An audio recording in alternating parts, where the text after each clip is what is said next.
Baik, saya lihat ya sebagian besar sudah bergabung. Ya. Kita bisa mulai ya. Selamat siang semuanya. Siang, Pak. Siang, Pak. Siap, Pak. Siang, Siang, Pak. Pak. Siang, Pak. Selamat siang, Pak. Ya baik. Ya setelah kita 2 minggu berturut-turut kita ada virtual meeting. Ya kali ini kita kembali ada virtual meeting. Jadi sudah virtual meeting yang ketiga sebelum UTS. Jadi sesuai dengan persyaratan yang diminta sama universitas. Ya dan di sini kali ini saya mau melanjutkan ya materinya mengenai fungsi V Euler yang sudah saya bagikan di grup ya tadi pagi. Ya mungkin Anda at least sudah sempat melihat sekilas gitu.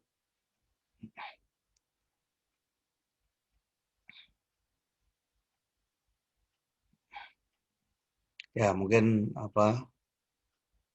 bisa saya langsung share screen saja gitu.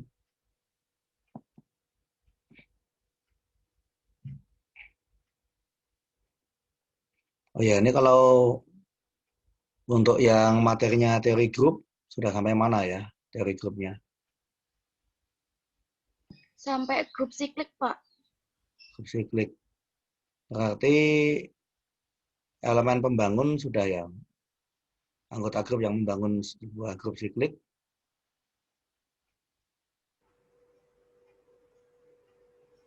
Udah, Pak.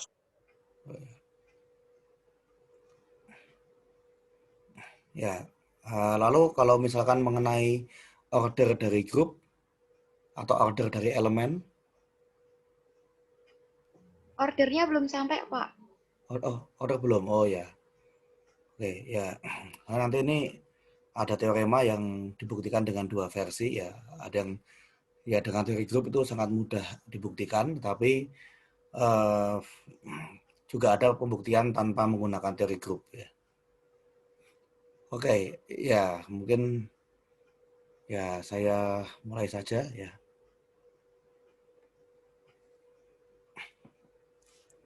Ya, di sini P-nya ini dibacanya bukan P ya, bukan P yang seperti di lingkaran ya, tapi ini V ya.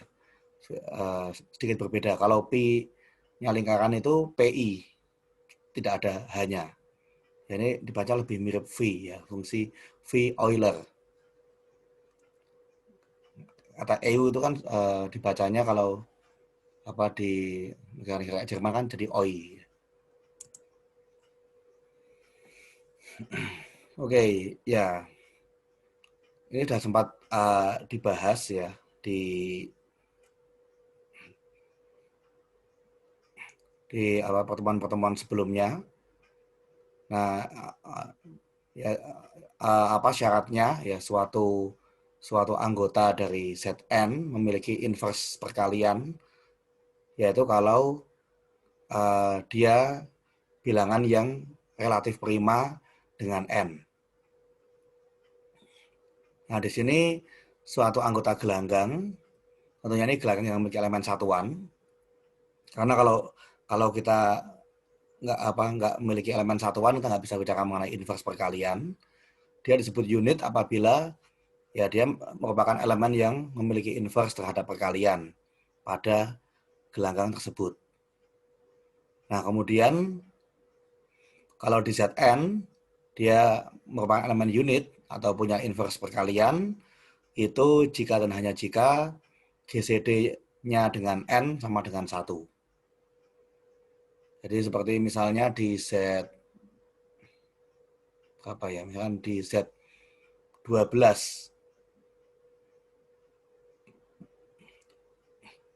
itu 2, 4, 6, 8, 10 itu bukan merupakan unit karena GCD-nya dengan 12 itu bukan tidak sama dengan 1.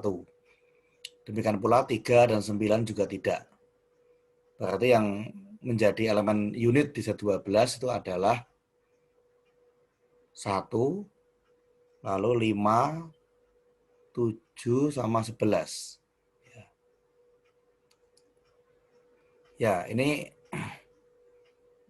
sebenarnya hanya penerjemahan saja, penerjemahan dari yang kemarin dia punya inverse modulo n, yaitu berarti kalau dalam konteks gelanggang berarti dia merupakan elemen unit.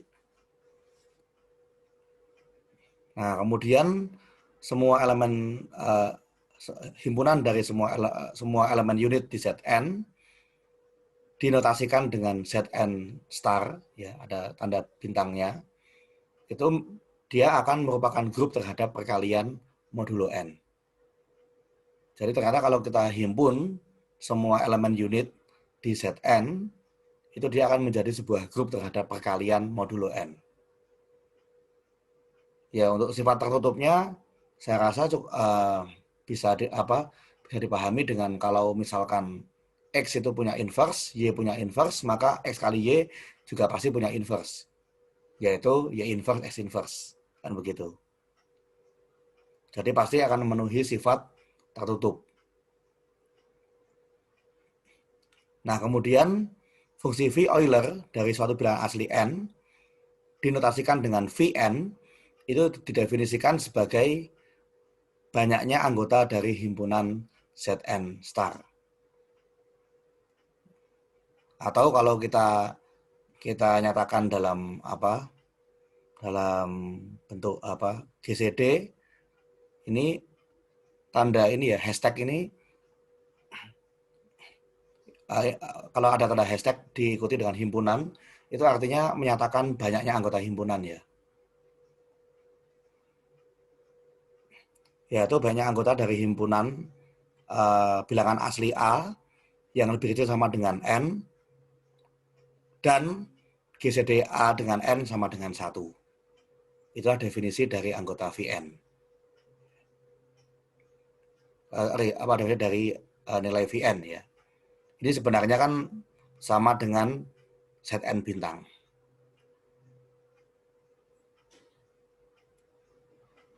Nah, ini sebagai contoh, misalkan kalau N-nya 1, sebentar, kok simbolnya begini ya? Ya, kalau misalkan N-nya 1, V1 adalah banyaknya bilangan asli yang lebih kecil sama dengan 1, yang GCD-nya dengan 1 sama dengan 1. Ya, berarti hanyalah 1 sendiri. Ya, sehingga V dari 1 sama dengan 1. Lalu misalkan V dari 5. Ya, bilangan asli yang lebih kecil dari 5 yang relatif prima dengan 5.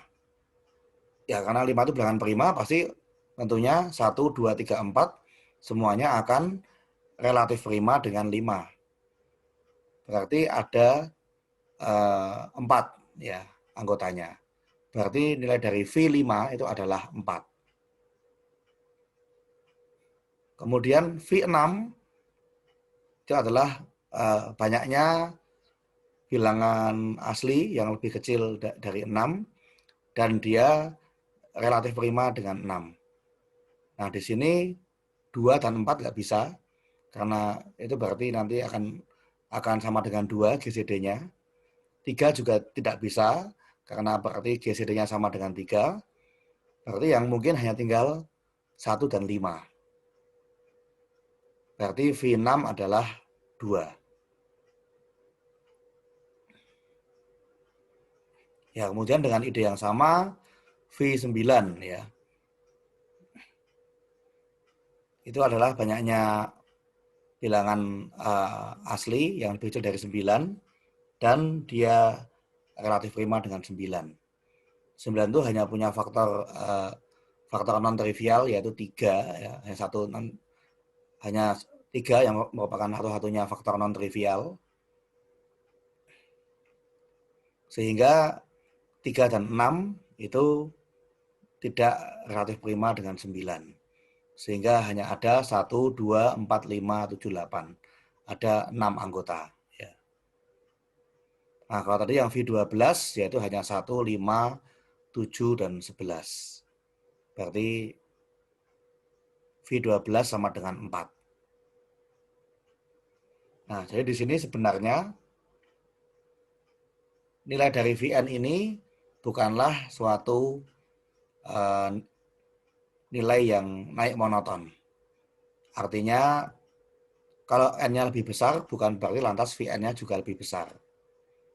Di sini 6 lebih besar daripada 5, tetapi V6 hanya 2, sedangkan V5 sama dengan 4.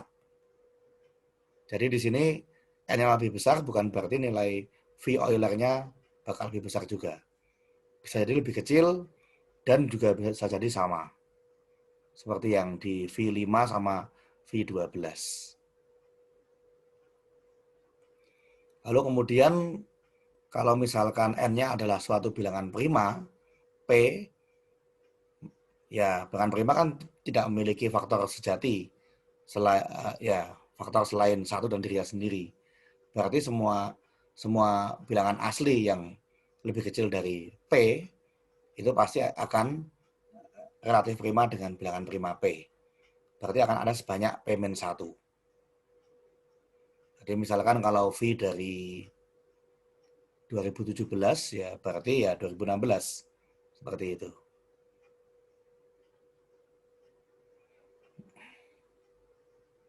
Oke, ada pertanyaan untuk definisi dan contoh dari fungsi V Euler?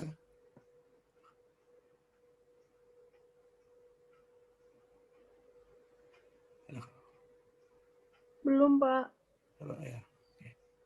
Ya, ini masih ya angka-angka yang ya termasuk kecil ya. Jadi masih bisa kita istilahnya ya masih bisa dikuli gitu ya. Oke, kemudian nah ini contoh tabel Cayley. Kalau untuk misalkan yang Z12 star isinya kan 1, 5, 7, 11. Nah, ini bisa Anda amati ternyata kalau anggota dari Z12 star itu dikalikan dengan sesama anggota dari Z12 star, hasilnya juga pasti akan masuk ke dalam himpunan itu. Sehingga di sini ini cukup jelas ya 1, 5, 7, 11 kalau dikalikan antara samanya hasilnya juga masih di dalam himpunan itu 1, 5, 7, 11. Dan ini juga terlihat bahwa 1 ya ini menjadi elemen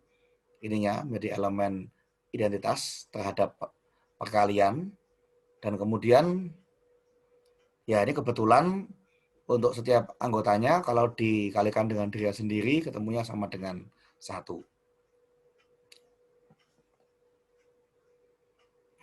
Ya, jadi ini salah satu bukti ya bahwa Z12 star itu memang merupakan grup terhadap operasi perkalian. Kalau Zn-nya sendiri secara umum itu belum tentu ya. Zn dikurangi 0 belum tentu merupakan grup terhadap perkalian. Tapi kalau kita memilih himpunan dari semua elemen unit, dia akan menjadi suatu grup terhadap perkalian. Tapi ini bukan merupakan grup terhadap penjumlahan ya. Kalau Anda tambahkan 1 tambah 5 kan 6 ya. 6 nggak masuk ke dalam sini. Ya. Jadi ini dia merupakan grup hanya terhadap perkalian saja.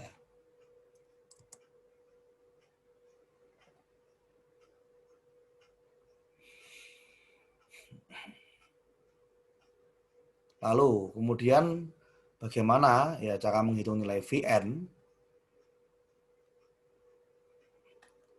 Ya tadi yang paling mudah adalah kalau N-nya itu merupakan bilangan prima P.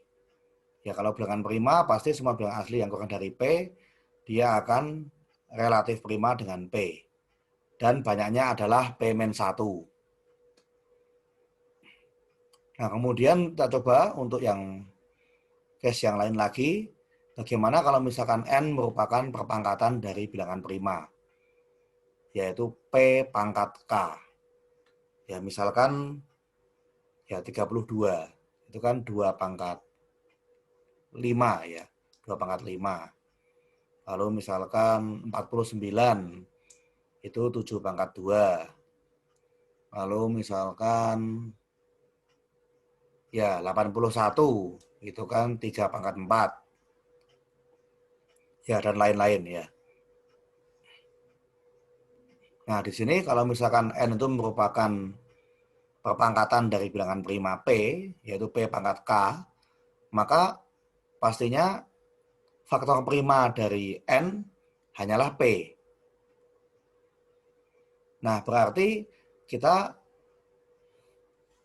untuk mencari Zn star, kita hanya perlu menghilangkan yang merupakan kelipatan dari P. Nah, itu ada sebanyak P pangkat K dibagi P, yaitu P pangkat K-1. Jadi, Vn di sini akan sama dengan P pangkat K dikurangi P pangkat K-1. Nah, ini contohnya aja nih, biar kelihatan, itu V27. 27 itu 3 pangkat 3. Nah, berarti faktor primanya hanyalah 3. Kemudian juga bilangan-bilangan yang relatif prima dengan 27 adalah bilangan-bilangan kelipatan 3. Berarti ada apa saja? 3, 6, 9, dan seterusnya sampai 24, ya, 27, ya.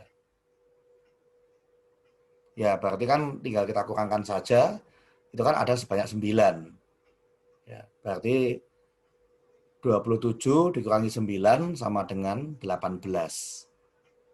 Ya, jadi di sini ini kalau kita mau kita list semua gitu ya. Jadi sama aja dengan 1 sampai 27 tapi dihilangkan 3, 6, 9, 12, 15, 18, 21, 24 sama 27. Jadi dari 27 angka pertama ya dihilangkan 9 diantaranya.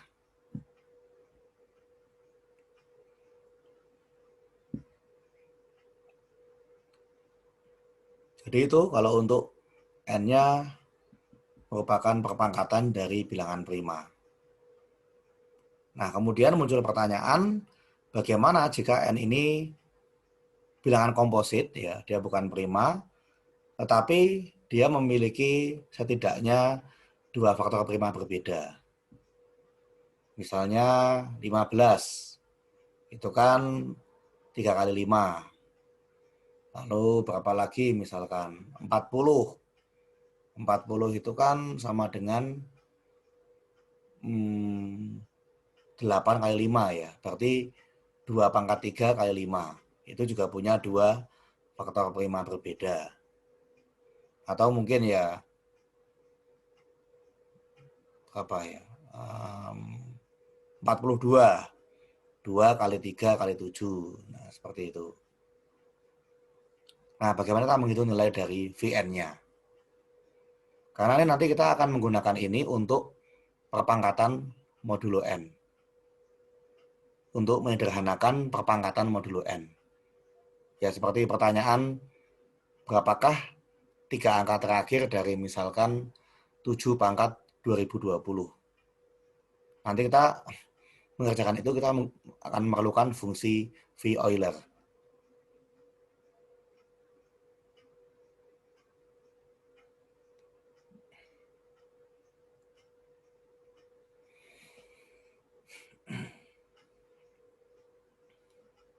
Nah, di sini ternyata fungsi V Euler ini memiliki sifat multiplikatif.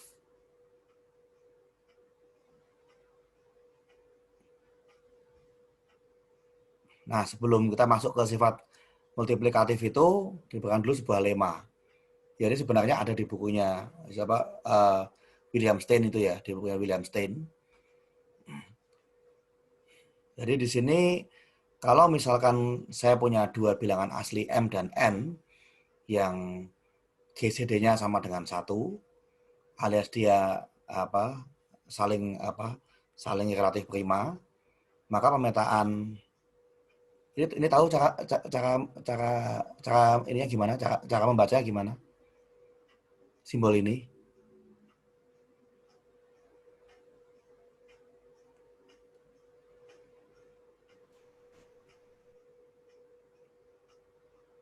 Nggak tahu, Pak. Ini sebenarnya kalau Anda sering berkeliling kampus Paingan, Anda mungkin akan sempat menemukan simbol itu. Simbol itu Anda akan dapatkan di Sekretariat Fakultas Psikologi. Itu simbolnya tuh gimana ya cara bacanya ya? Ini ya simbol pesi dari psikologi itu loh. Ya tapi tanya kan psikologi ya, jadi P-nya kan kayak voiceless ya, jadi ya namanya kayak C gitu ya. Tapi itu ejaannya PSI, psi. Ya, jadi ini simbolnya C, simbolnya C dari psikologi. Ya, tapi ini sebenarnya saya hanya mengikuti simbol di buku saja. Ini mau diganti F juga boleh sih sebenarnya. Jadi ini pemetaan C ini dari ZMN star dipetakan ke ZM star cross ZM star. Oh, ini harusnya ZN star. Waduh, saya kopas ini. Sebentar. Mumpung ingat saya ini kan aja.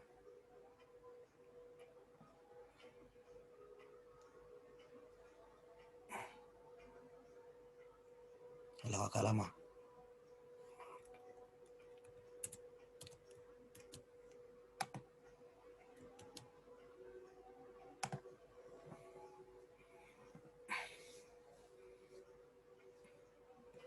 Ya, jadi pemetaan C dari ZMN star ke ZM star cross ZN star.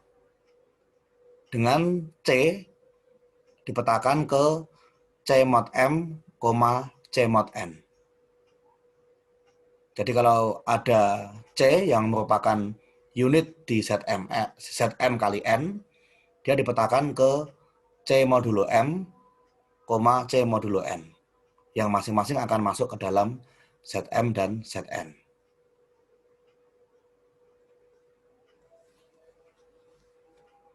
Nah, ini akan merupakan pemetaan bijektif. Nah, kenapa mau dibuktikan dia pemetaan bijektif? Kalau misalkan pemetaan dari himpunan A dan B itu diketahui bijektif, dan A dan B ini sama-sama himpunan berhingga, maka apa akibatnya? Banyak anggota A dengan banyak anggota B bagaimana? Kalau ada pemetaan bijektif.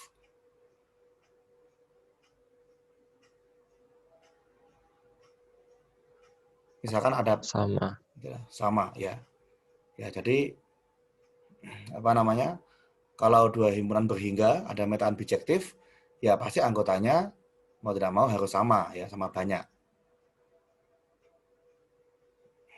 Ya, jadi di sini sebenarnya kita ingin membuktikan bahwa banyaknya anggota dari ZMN star itu sama dengan banyaknya anggota dari ZM star dikali dengan banyaknya anggota dari ZN star. Nah, untuk membuktikan itu kita mendefinisikan sebuah pemetaan dari ZMN star menuju ZM star cross ZN star, dan kita buktikan itu bijektif.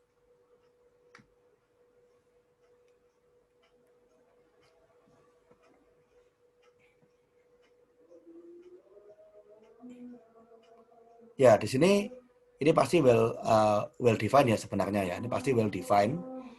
Karena kalau di logika, kalau misalkan C itu dia misalkan dia tidak relatif prima dengan M, pasti dia juga tidak akan relatif prima dengan M kali N ya. Jadi kalau misalkan saya buat pemetaan C mod M, C mod N, ini pasti juga akan menjadi elemen unit. Ya, di sini kita mau buktikan dia C ini bijektif. Berarti kita membuktikan dia injektif dan dia surjektif. Injektif artinya satu-satu. Jadi kalau misalkan hasil pemetaannya sama, berarti yang dipetakan juga sama.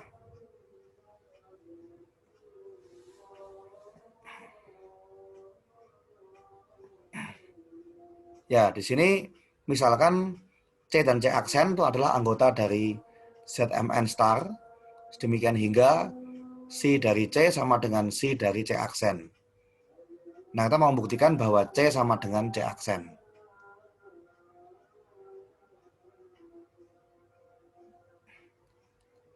Nah, di sini kalau nilai dari si C dan si C aksen sama, ini artinya C modulo M sama dengan C aksen modulo M, dan C modulo N sama dengan C aksen modulo N. Ya, dua bilangan kalau dimodulokan dengan M hasilnya sama, berarti kan kalau kita selisihkan, kita cari selisihnya, pasti merupakan kelipatan M. Ya, berarti M habis membagi C minus C aksen, dan juga nanti N habis membagi C min C aksen. Nah, karena M dan N ini dua bilangan yang relatif prima, maka mereka tidak memiliki faktor prima bersama. Nah, berarti M dan N ini pasti kan mewakili bagian yang berbeda dari faktornya C min C aksen. Sehingga kalau kita kalikan, maka nanti M kali N juga akan habis membagi C min C aksen. Berarti C modulo M kali N sama dengan C aksen modulo M kali N.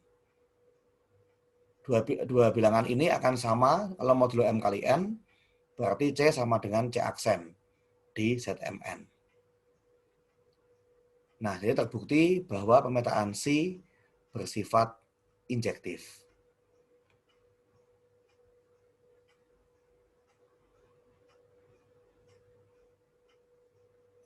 Oke, ini baru setengah jalan. Mungkin ada pertanyaan. Mungkin apakah ada mungkin argumentasi yang mungkin dirasa belum cukup jelas.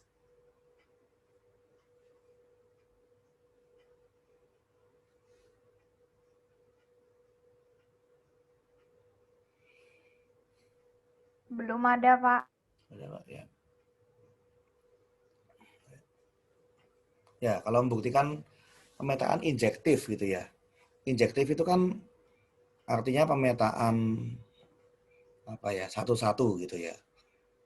Ya, kalau pemetaan atau fungsi itu kan dari satu anggota domain ke satu anggota kodomain.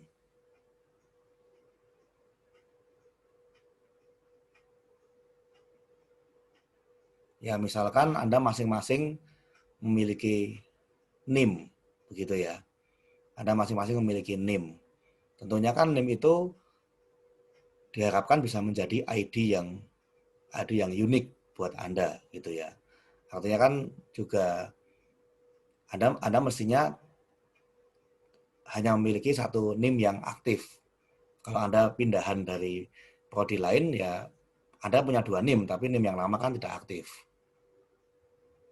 Lalu kemudian kalau misalkan ada ya dua mahasiswa yang berbeda, pasti kan juga NIM-nya berbeda. Masa ya dua mahasiswa yang berbeda NIM-nya sama gitu ya. Kecuali kalau pas kopas itu lupa diedit. Ya. Nanti itu mungkin terjadi dua mahasiswa berbeda kok NIM-nya sama.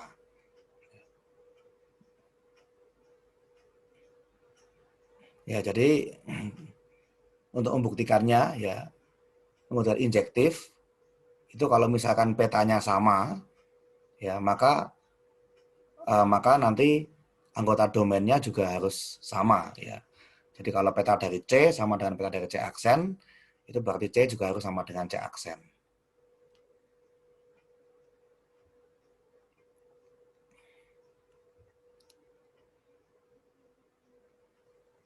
Nah, kemudian sifat surjektifnya ya. Jadi walaupun itu sudah satu-satu, tapi kan juga belum tentu semua anggota kodomain itu terpenuhi. Jadi misalkan kalau mahasiswa prodi matematika, itu kalau misalkan dibuat pemetaan dari mahasiswa ke NIM, itu pasti kan punya satu ciri-ciri yang sama, yaitu angka ketiga sampai ke-6-nya adalah 3114. Artinya kan tidak sebarang bilangan 9 digit bisa menjadi NIM dari mahasiswa matematika.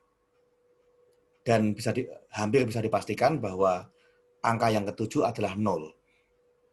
Karena kita sepertinya belum pernah menerima sampai 100 mahasiswa. Jadi pasti 0 sekian-sekian endingnya. Nah, kalau mau dibuat subjektif, ya berarti, ya kalau untuk konteks ini, kita balik dari anggota set M star, cross set N star, akan kita buktikan pasti ada C, sehingga ya V dari C sama dengan anggota dari set M star, cross set N star.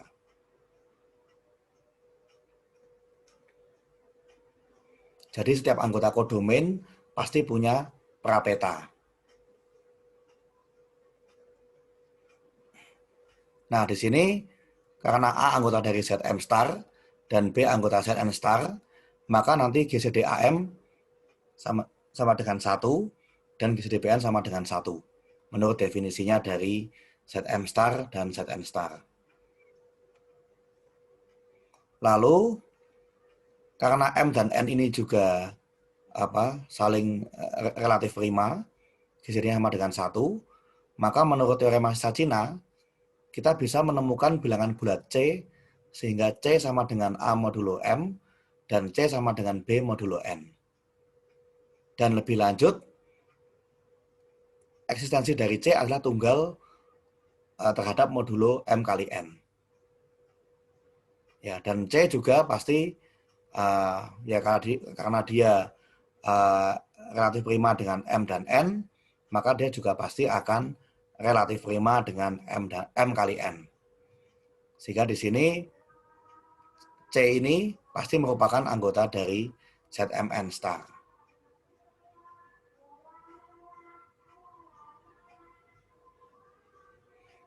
Ya, jadi di sini sifat subjektifnya terbukti dari teorema sisa Cina, yaitu dengan menyatakannya ke dalam persamaan dalam modulo M dan N. Dan karena M dan N ini dia relatif prima, makanya pasti dapat ditemukan C-nya. Sehingga pasti anggota dari set M star cross set N star ini pasti punya prapeta di set MN star.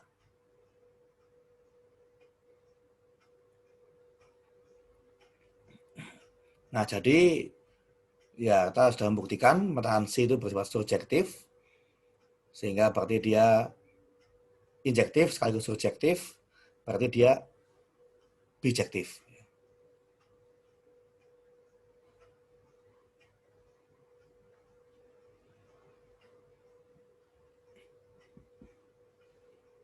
Ya, karena ada pemetaan bijektif dari ya dua himpunan tersebut, berarti anggotanya banyak anggotanya adalah sama. Jadi di sini fungsi V Euler dari M kali N itu akan sama dengan V Euler dari M dikali V Euler dari N. Nah, ini yang disebut dengan sifat multiplikatif dari fungsi V Euler. Dan di sini M dan N itu kembali ke definisi awal, itu adalah dua bilangan asli yang relatif prima, yang GCD sama dengan 1. Jika tidak, maka kita tidak bisa menerapkan sifat multiplikatif.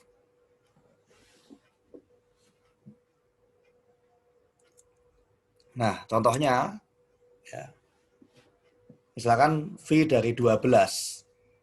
12 itu kalau kita buat faktorisasi primanya adalah 2 pangkat 2 kali 3. Nah, di sini kan pasti ya, 2 dan 3 faktor prima berbeda, pasti dia akan akan relatif prima, berarti kita bisa menggunakan sifat multiplikatif menjadi V dari 2 pangkat 2 dikali V dari 3. Yaitu di sini 2 pangkat 2 dikali 2 pangkat 1 dikali 3 minus 1. Ya, itu sama dengan 2 kali 2 sama dengan 4.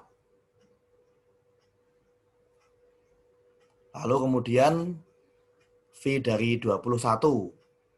21 itu 3 kali 7. Berarti V dari 21 adalah V3 dikali V7. Yaitu 3 min 1 dikali 7 min 1. Sama dengan 2 kali 6 sama dengan 12. Ya, Anda bisa coba Anda list ya. 12 bilangan itu apa saja ya. Berarti kan dia lebih kecil dari 21, tapi bukan kelipatan 3, dan juga bukan kelipatan 7. Ya, berarti ya ada 1, 2, 4, 5, 8, 10, 11, 13, 16, 17, 19, 20. Ya, benar, 12.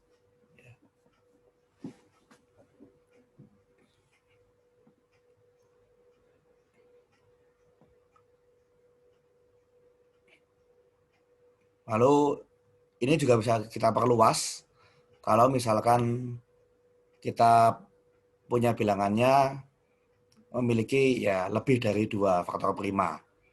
Ya misalkan 30 ya, itu kan berarti V dari 2 kali 3 kali 5. Ya berarti sama dengan V2 kali V3 kali V5. Ya sama dengan 8. Lalu juga ini berlaku kalau misalkan ya masing-masing berpangkat gitu ya. V dari 72 ya itu berarti V dari 2 pangkat 3 dikali V dari 3 pangkat 2. Ya, ketemunya 4 kali 6, 24.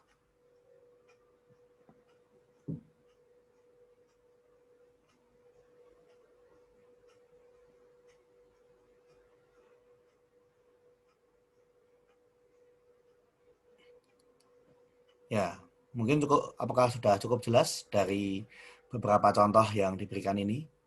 Saya sudah mencoba beberapa variasi kemungkinan dari dari contoh-contohnya.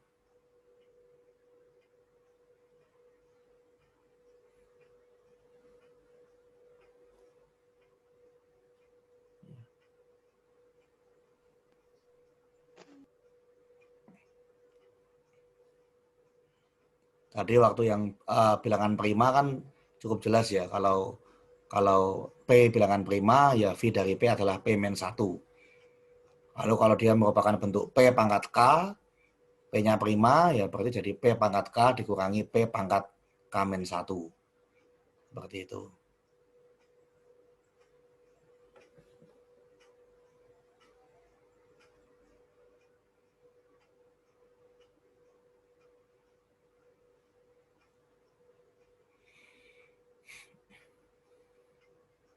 Baik, sudah cukup jelas? Sudah, Pak. Sudah, Pak. Sudah, Pak.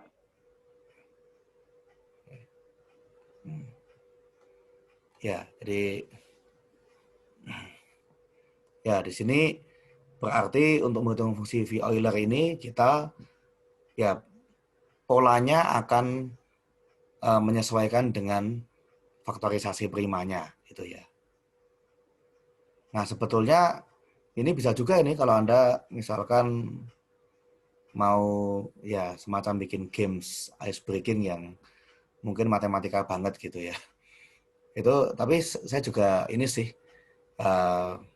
ya itu saya rasa harusnya sudah sering dipakai sih ya. Misalkan ya seperti tadi ini ya. Misalkan apa? Ya kita berdiri melingkar begitu. Lalu kemudian dari orang pertama menyebutkan bilangan. Nah, lalu kemudian setiap kali dia mencapai bilangan kelipatan sekian, dia harus diganti dengan kata yang lain gitu ya. Atau dia harus diam atau dia harus pas. Nah, bisa aja kan Anda membuat rule-nya misalkan apa kalau Anda mendapati kelipatan 5 dan 7 maka 5 atau 7 maka harus diam atau harus diganti dengan kata yang lain. Nah, nanti kan ya itu mungkin bisa jadi kalau pas tidak fokus ya mereka bisa jadi menyebutkan ya bilangan-bilangan yang mestinya nggak boleh disebutkan. Ya, tapi juga dulu ada sih yang juga sistemnya sedikit lebih menjebak ya, yaitu pokoknya tidak boleh ada 7.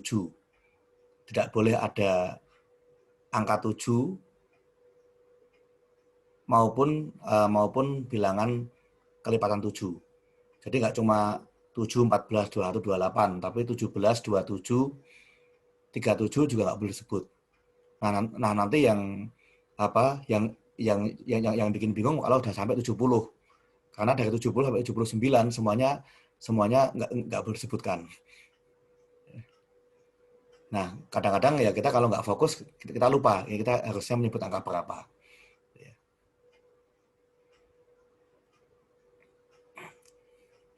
Kalau di game seperti itu biasanya saya sudah menghitung duluan. Jadi saya sudah tahu yang di lingkaran berapa. Jadi saya sudah bisa mengetahui angka berapa yang berikutnya harus saya katakan. Biasanya begitu supaya nggak terjebak.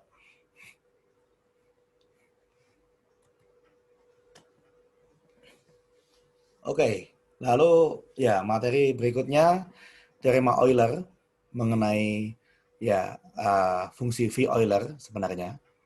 Ya, jadi Leonhard Euler ini ya juga ya muncul ya bukan hanya di kalkulus ya. Kalau di kalkulus kan bilangan E itu ya. Nah, di sini ini berhubungan dengan perpangkatan modulo N. Nah, kalau X itu adalah bilangan yang relatif prima dengan N, ya atau GCD XN sama dengan 1, maka X pangkat Vn itu akan kongruen dengan 1 modulo N. Nah, di sini kalau bukti versi teori grup ini sebenarnya buktinya cukup jelas ya. Karena order dari grup itu adalah banyak anggota dari grup begitu. Kemudian kalau setiap anggota dari G itu dioperasikan sampai sebanyak n kali ya X star X sampai n kali itu pasti akan kembali ke elemen identitas E. Itu selalu berlaku untuk apapun grupnya dan operasinya. Jadi X pangkat order dari grup pasti sama dengan elemen identitas.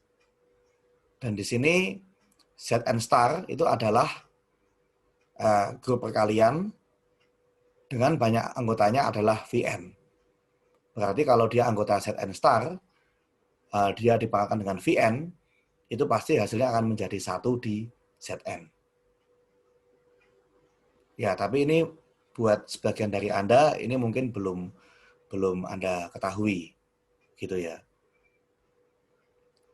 Nah, kemudian ada bukti lain, yaitu bukti yang tanpa teori grup. Gitu ya.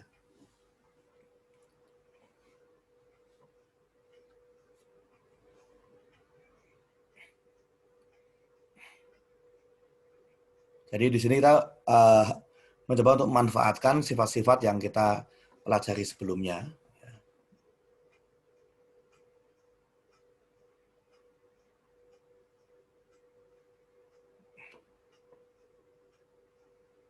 Yaitu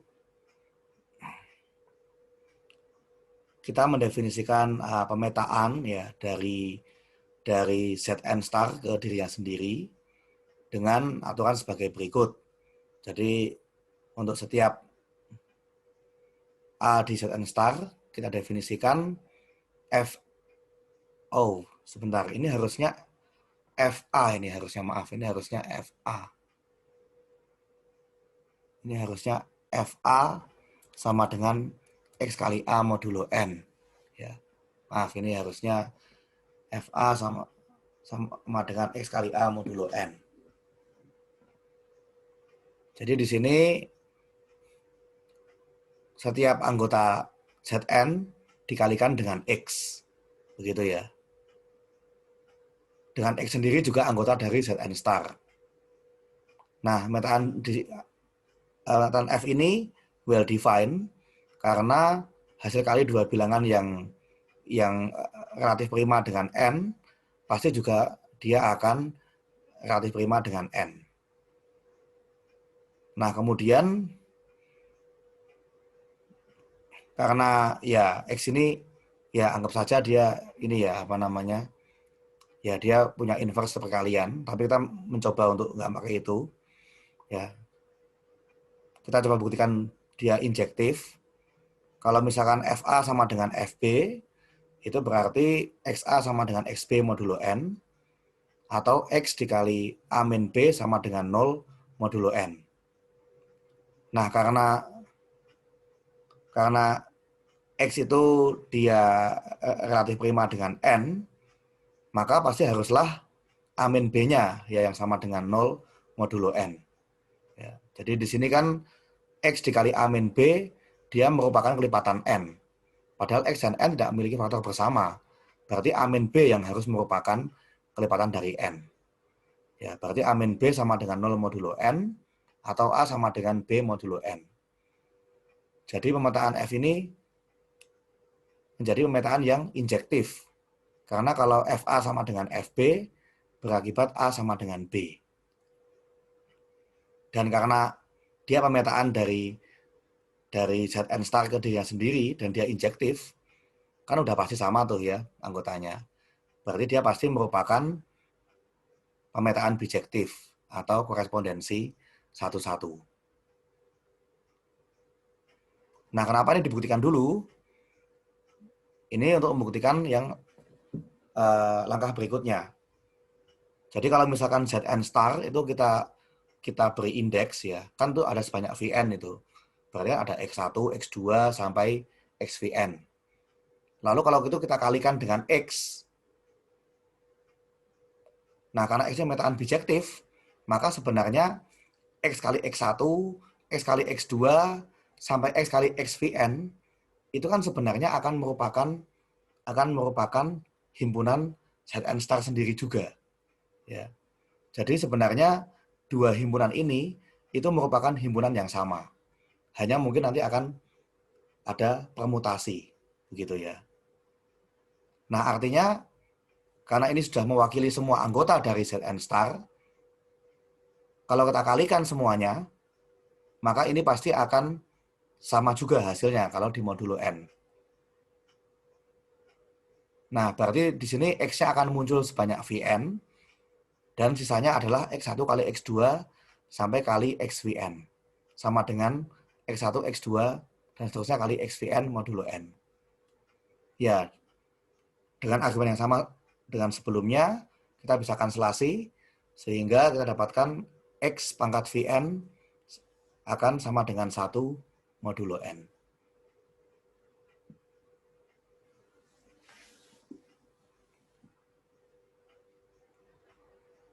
Ya, jadi ini pembuktian yang ya versi ya murni dengan teori bilangan. Ternyata X pangkat Vn itu pasti sama dengan 1 modulo N. Nah, nanti akan bisa kita gunakan ya untuk perpangkatan modulo N. Misalkan ya berapa pangkat berapa modulo berapa. Kalau misalkan pangkatnya terlalu besar ya kita bisa kita sederhanakan ya. Karena yang pangkat Vn pasti sama dengan 1. Berarti kita hanya perlu memangkatkan di sisanya saja.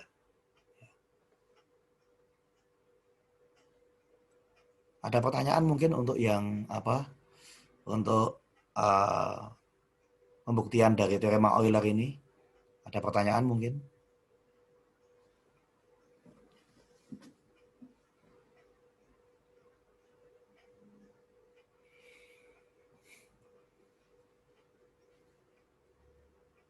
Belum, Pak. Ya.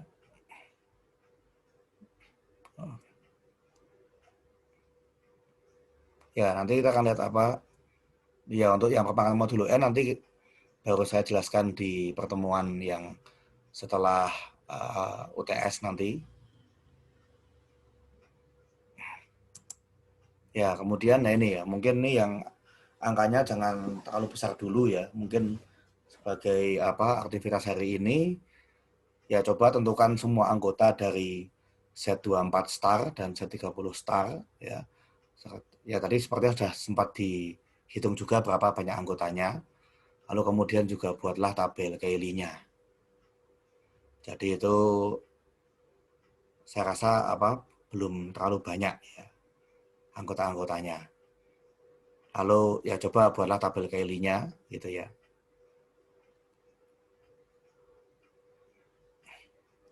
Ya juga sekaligus untuk justifikasi bahwa dia memang betul merupakan grup terhadap perkalian.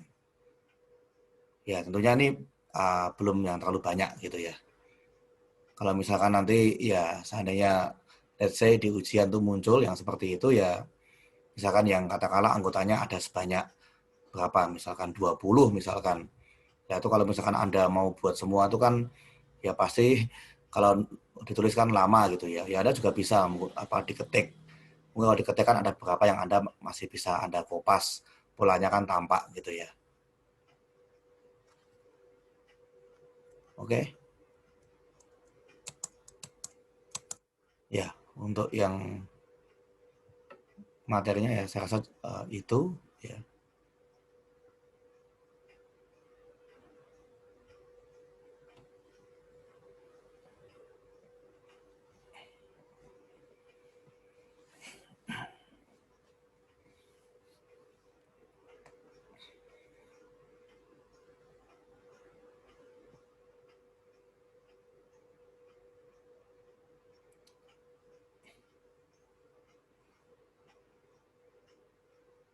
Oke, ini partisipan 65 ya.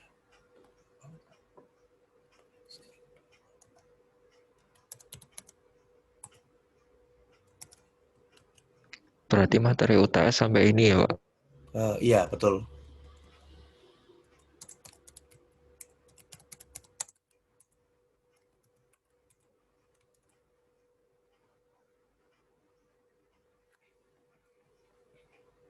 Oh ya, sudah ada pengumuman belum mengenai UTS ya secara umum dari kampus gitu? Belum, Pak.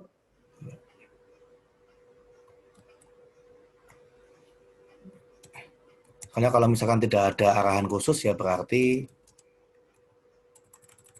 ya dosen bisa menentukan menentukan sendiri itu ya, menentukan sendiri bagaimana sistemnya ya. Resminya belum, Pak, tapi beberapa dosen udah bilang tanggal berapa gitu. Oh ya, sepertinya karena cuma seminggu kemungkinan ya ini, kemungkinan ya sesuai dengan jadwal kuliah, kemungkinan besar. Jadi ya nanti mungkin ya bisa kita manfaatkan ya mungkin jamnya itu ya. Sebenarnya kan kalau terjadwal tuh ya enaknya kita masih kita harusnya nggak akan bertabrakan dengan mata kuliah lain ya.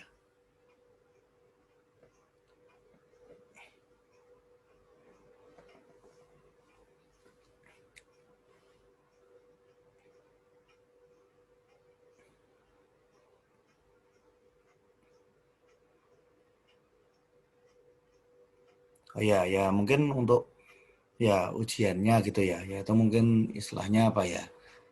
Ya kalau semester lalu kan itu kondisi yang memang tidak kita duga gitu ya. Ya sebenarnya kalau awal mulanya COVID itu kan sudah dari akhir 2019 ya. Tapi kan waktu itu kan kita juga nggak menyangka bakal cepat masuk ke Indonesia dan cepat menyebar begitu ya. Jadi ya waktu semester kemarin mungkin sama-sama penyesuaian gitu ya, sama-sama ya kita ya mencari solusi yang sama-sama enak begitu. karena juga ya sebagian besar dosen juga sebenarnya masih canggung dengan kuliah online. Nah, tapi kalau semester ini ya karena sepertinya pandemi ini masih belum akan segera berakhir, at least hingga hingga akhir semester begitu ya. Memang dari awal kan sudah umumkan bahwa semester ini bakal full online begitu ya. Jadi ya mestinya kan Anda sudah lebih persiapan begitu ya. Apalagi juga sepertinya subsidi kuota juga sudah datang, jadi ya mestinya tidak harusnya paling tidak satu masalah itu bisa teratasi. Nah, mungkin saya ya supaya tidak bertabrakan dengan mata kuliah lain juga gitu ya. Mungkin bagaimana kalau let's say kalau dalam kondisi normal 2 jam gitu, mungkin ujiannya kita buat 3 jam saja, dan itu sudah termasuk upload.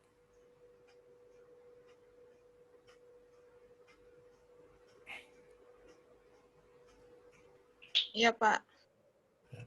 Jadi itu sebenarnya ya di beberapa prodi lain juga sudah menerapkan sistem yang sama ya, ujiannya kata dibatasi ya 3 jam ya, dengan asumsi bahwa kalau dalam kondisi normal kan 2 jam ya pengerjaannya, soalnya dibuat dengan standar yang sama dengan ujian dalam kondisi normal.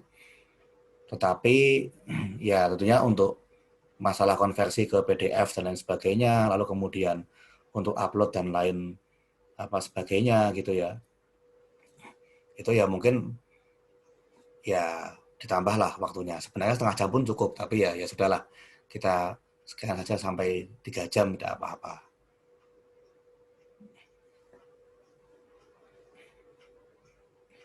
Ya jadi nanti itu ya saya harap Anda juga memahami bahwa 3 jam itu adalah sudah termasuk waktu untuk upload. Dan saya rasa juga Anda mestinya untuk konversi ke PDF itu kan sekarang sudah banyak sekali ya aplikasinya ya.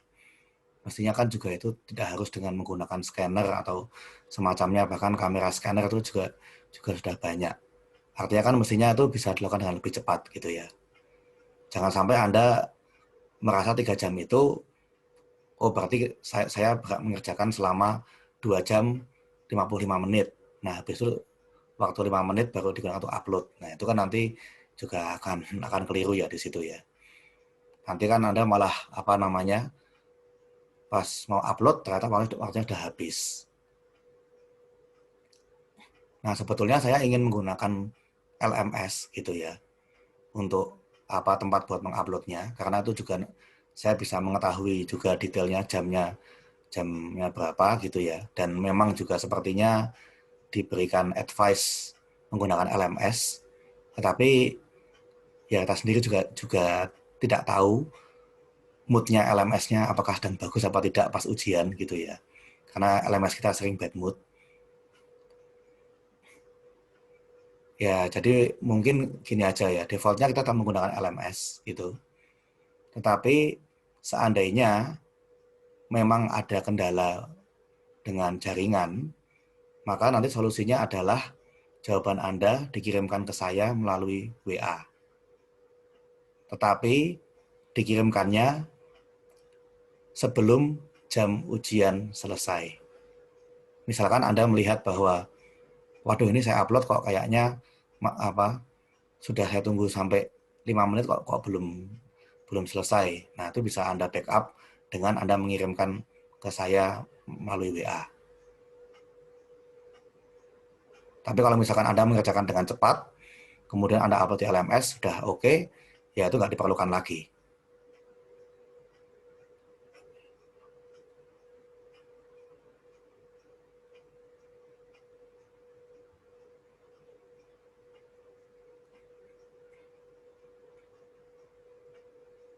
Ya nanti untuk ya untuk bahan ujiannya ya itu nanti ya dari yang materi minggu pertama sampai materi hari ini.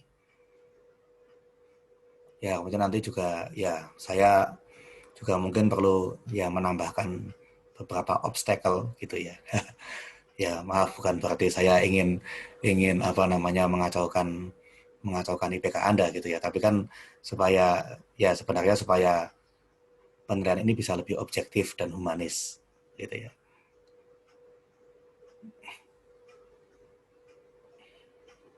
Apalagi kebetulan nih yang mengambil kebanyakan angkatan ganjil. Entah kenapa dari pengalaman saya angkatan ganjil itu lebih kohesif, lebih kompak gitu ya. Angkatan genap sepertinya tidak sekompak angkatan ganjil. Mungkin kebetulan saja.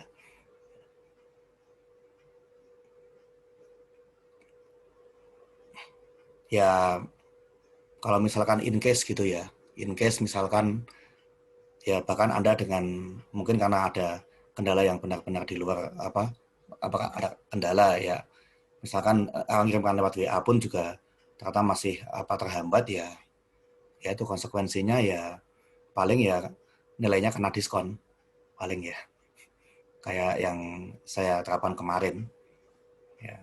Tapi ya juga ada toleransinya ya, jangan sampai Anda misalkan ujian selesai jam 1, Anda jam 8 malam baru ngirimkan dengan alasan ini mati lampu Pak selama seharian penuh dan bla bla bla, ya itu sudah sangat terlambat sih kalau itu. Ya gimana ya, yang salah bukan kalian tapi kan kalian juga harus tanggung jawab juga ya, seperti itu.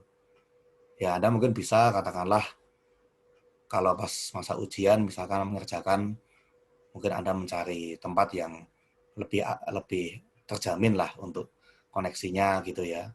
Mungkin Anda bisa di tempat saudara, mungkin juga bisa, atau mungkin di kafe mana gitu ya yang mungkin sekiranya koneksinya bagus gitu ya.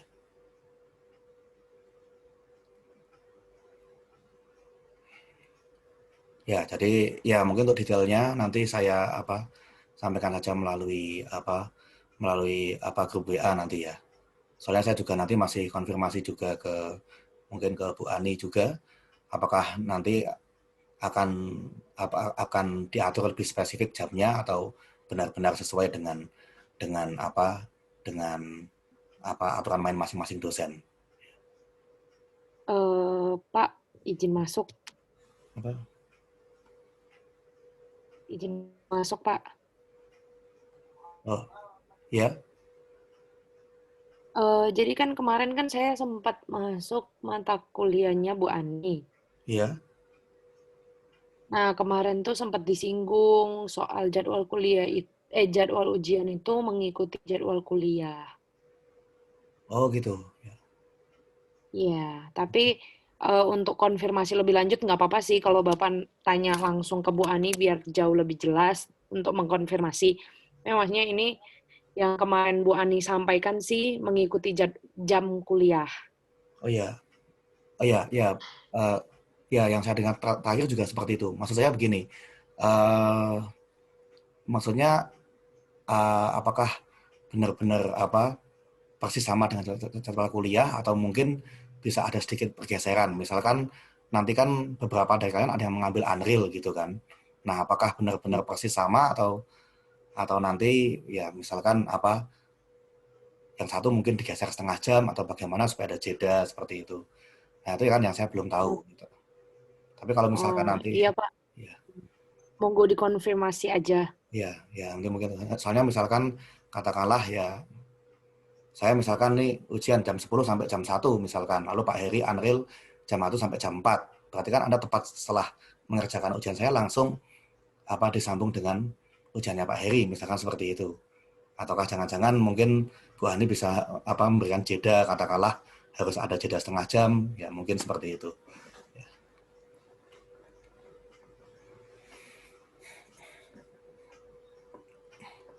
Oke ya, lalu mungkin ya ini mungkin satu hal lagi ya yang mungkin mau saya sampaikan juga ya, itu kan beberapa waktu lalu kan saya juga memberikan kuesioner itu ya yang berhubungan dengan kunjungan ke Museum Sandi. Nah, itu saya sudah komunikasi dengan Museum Sandinya gitu ya. Ya, kemudian saya juga sudah diskusi dengan Kaprodi dengan Pak Hartono. Ya, ternyata tuh mereka aturannya tuh mereka hanya open by request, artinya kita harus reservasi dulu, dan itu kemudian juga dibatasi tiap hari maksimal 30 pengunjung. Itu kenapa kemarin harus saya bagi dalam beberapa shift gitu ya, beberapa kloter seperti itu. Nah, tetapi kemudian juga dari pihak Museum Sandinya itu malah meminta kalau bisa maksimal hanya 2 kloter saja. Jadi 1 kloter juga mungkin cukup banyak. Tetapi di sisi lain juga saya melihat kalau mencari waktu yang kalian pada bisa di luar jadwal kuliah ini, itu juga gampang-gampang susah sebenarnya. Dan kalau saya estimasikan katakanlah kunjungan itu mungkin sekitar 2 jam, ya mungkin juga nggak bisa banyak-banyak. Ya, jadi aturannya mereka sehari maksimal 30 pengunjung, dan sekali masuk itu maksimal 5. Jadi 30 pengunjung itu juga nggak boleh masuk bersama-sama. Karena memang kecil museumnya. Nah, kemudian ya saya sebenarnya kemarin sudah sempat membagi ke dalam ya 3 kloter ya at least. Dan saya juga sebenarnya ya juga sudah memperkirakan siapa saja yang mungkin bisa ikut dan siapa yang tidak bisa ikut. Nah, tapi kemudian ya saya sampaikan ke Pak Hartono, ya beliau tidak menyarankan gitu ya, tidak menyarankan. Ya salah satu pertimbangannya itu adalah karena kenaikan kasus positif COVID di Jogja ini kan sedang ada tren naik gitu ya. Dan kita juga istilahnya kita menghindari gitu ya. Ini kan semacam musuh yang nggak kelihatan gitu ya. Nah, kita menghindari dari kita sendiri gitu ya, supaya jangan sampai kita malah menciptakan klaster penyebaran. Ya, sepertinya saya kemarin baca berita ya, malah di Ngaglik itu ya, itu ada klaster pondok pesantren tuh ya, malah yang kena cukup banyak gitu ya. Ya, kita juga tidak mau kalau nanti di akhir Oktober ada berita bahwa kasus positif COVID di Jogja melonjak drastis, dan itu gara-gara ada klaster Museum Sandi. Dan klaster Museum Sandi itu tercipta setelah ada kunjungan dari Prodi Matematika Sanata Dharma. Ya, jadi kita sama-sama saling menjaga. Bukan masalah kita nggak mau disalahin, tapi kan ya Anda sendiri juga pasti punya saudara, keluarga, teman-teman terdekat gitu ya. Ya, pada akhirnya kan kalau kita berangkat ke sana, walaupun katakanlah sudah ada protokol kesehatan dan lain sebagainya, tapi kan pada akhirnya kita juga nggak bisa menjamin kalau kita berkumpul cukup banyak ya, misalkan kita ber-15 atau 20, apa kita benar-benar aman, kita kan juga nggak benar-benar tahu. Ya, kalau itu cuma sekedar berlima saja, mungkin masih aman, tapi kalau misalkan ya lebih belasan atau bahkan 20, itu saya rasa juga ya ada risikonya.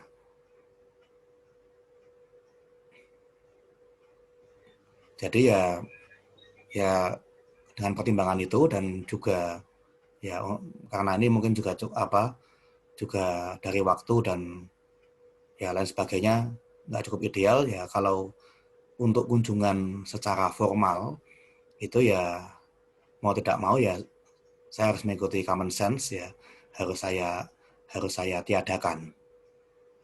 Nah, tetapi bukan berarti Anda nggak boleh mengunjungi Museum Sandi. Boleh, tapi saya persilahkan untuk mengunjungi secara mandiri dan maksimal berlima. Jadi Anda bisa ya, nanti bisa saya berikan nomor reservasinya begitu ya. Nanti Anda mungkin bisa janjian ya. Pokoknya yang penting jangan lebih dari 5. Karena kalau lebih dari 5 juga nanti kalian nggak bisa masuk sekaligus. Jadi Anda kalau mau mengunjungi ya silahkan Anda mengunjungi secara mandiri begitu ya, dan maksimal berlima, jangan lebih dari itu. Dan kalau misalkan Anda mau membentuk kelompok-kelompok ya silahkan. Tapi ya Anda juga kalau bisa mengatur jangan jangan sampai Anda berdekatan juga ya waktu kunjungannya. Ya karena kalau pada akhirnya Anda mengunjungi ber-30 di hari yang sama ya sama saja gitu ya sebetulnya. Ya misalkan yang satu pagi, yang satu siang, ya it's okay. Ya ini juga ya pertimbangannya juga melihat ya banyak hal juga sih ya. Karena ya kalau saya dulu pertama merencanakan itu karena dengan asumsi semoga nanti mendekati akhir tahun pandeminya sudah mereda. Tapi ya sepertinya itu belum terjadi, dan kalaupun nanti ada tren menurun hingga akhir bulan, begitu ada kelonggaran lagi juga masih bisa naik lagi. Itulah masalahnya. Ya. Jadi ya jangan sampai kita menciptakan klaster museum sandi. Ya.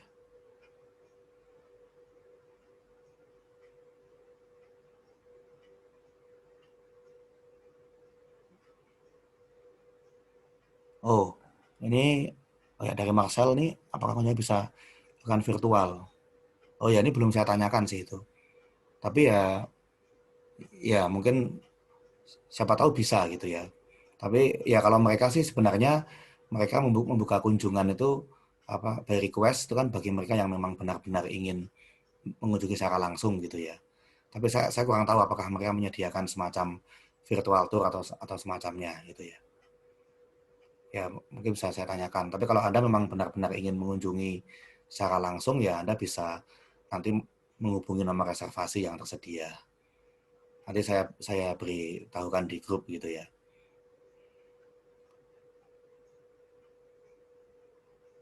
Oh ada itu tapi nggak detail ya. Ya itu. Ya sebenarnya saya merencanakan di akhir Oktober itu karena pada saat itu saya asumsikan materinya yang teori itu bisa selesai, lalu kemudian kita bisa masuk ke materi yang mengenai kripto. Ya tapi ya nanti ya kita sesuaikan saja. Mungkin nanti saya akan tambahkan ya mungkin beberapa kuis atau tugas gitu ya kalau untuk mengisi untuk mengisi minggu kunjungan yang nggak jadi diadakan. Ya jadi mohon untuk pengertiannya juga ya karena ya kita ini kan menghadapi pandemi yang juga cukup kampret gitu ya. Maaf cukup kampret gitu ya karena yang tanpa gejala pun masih bisa menularkan, itu masalahnya gitu ya. Kalau cuma dua kemungkinan ya apakah terinfeksi dan kemudian sakit atau kebal dan baik-baik saja yaitu dan nggak akan menularkan itu masih oke. Lah ini masalahnya bisa yang nggak sakit pun masih bisa menyebarkan virusnya, itu yang jadi masalah. Kita sendiri nggak tahu kan, kita sendiri sebenarnya apakah kita ini jangan-jangan OTG sebenarnya kita diam-diam gitu kan. Tapi mungkin juga kita sudah sembuh dan kita nggak tahu karena kita nggak punya urgensi untuk tes. Saya juga sebenarnya kemarin juga sempat khawatir ya waktu saya dapat kabar kalau kompetisi sepak bola Shopee Liga 1, Liga Indonesia itu kan mau digulirkan lagi. Harusnya kemarin tanggal 1 Oktober. Nah, waktu saya ngikuti beritanya itu saya khawatir juga ini. Loh ini liganya mau main lagi tapi kok protokol kesehatannya kok masih belum jelas gitu ya. Kalau saya ngeliat dulu ya kayak di Jerman itu, Liga Jerman itu kan dulu pertama kali main sepak bola lagi itu ya. Setelah pandemi, setelah lockdown itu mereka benar-benar ketat itu. Para pemain harus tes swab 2 kali seminggu. Lalu semalam sebelum pertandingan harus dikarantina di hotel dan nggak boleh keluar dari hotel. Lalu untuk berangkat ke stadion naik bis juga harus kursnya berjarak. Kalau perlu 2 bis. Lalu kemudian kalau pemain biasanya kan duduk berderet di bangku cadangan, terus diminta duduk di tribun. Jaraknya minimal 3 kursi. Yang di tribun harus pakai masker. Kalau yang tanding nggak usah. Nah, Liga Indonesia itu masih belum jelas. Nah, masalahnya adalah kampus kita itu ya cuma tinggal dekat dengan Magu Harjo. Stadion Magu Harjo. Nah, masalah berikutnya adalah karena Jogja ini termasuk yang masih aman dari COVID bisa dibilang. Lalu kemudian tim-tim yang dari luar Jawa itu pada pindah kandang ke Jogja. Jadi kalau nanti main lagi, yang tanding di Maguwoharjo itu nggak cuma PSS Sleman, tapi kalau nggak salah Persiraja Aceh, Borneo Samarinda, sama Barito Kalimantan Selatan. Ya kita sendiri nggak bisa memastikan apakah benar-benar walaupun tanpa penonton, tapi kita nggak bisa memastikan apakah supporternya bakal datang apa enggak. Itu masalahnya. Dan kemudian juga Persija Jakarta, Bali United, sama PSM Makassar itu malah pilih markas di Bantul, di Stadion Sultan Agung. Nah itu masalahnya adalah jalur mereka ke Sultan Agung itu mungkin melewati rumah saya.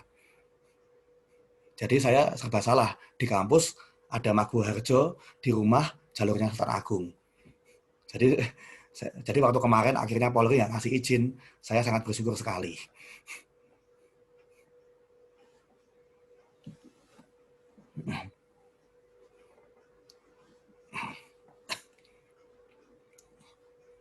Ya, jadi itu ya apa namanya Jogja ini memang termasuk yang paling aman gitu ya, termasuk yang paling aman dibandingkan beberapa provinsi lain. Tapi kalau misalkan semuanya kita kumpulkan, ya nanti juga akhirnya malah bikin klaster juga ujung-ujungnya. Ya, jadi itu ya apa mohon untuk dimaklumi, mohon pengertiannya. Dan juga nanti kalau kompetisi Liga 1 kembali bergulir ya, saya juga menghimbau kalian untuk waspada, terutama yang tinggal di sekitaran Paingan.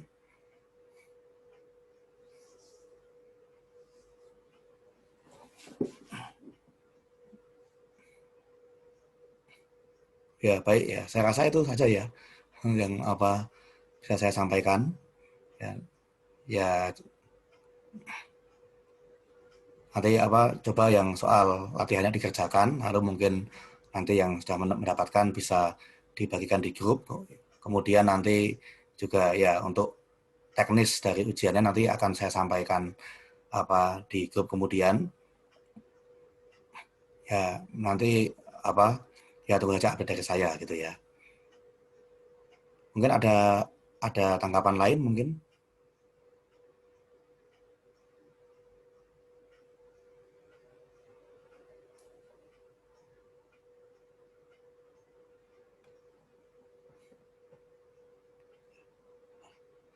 Ya, kalau tidak ada mungkin yang tamuka virtual kali ini ya bisa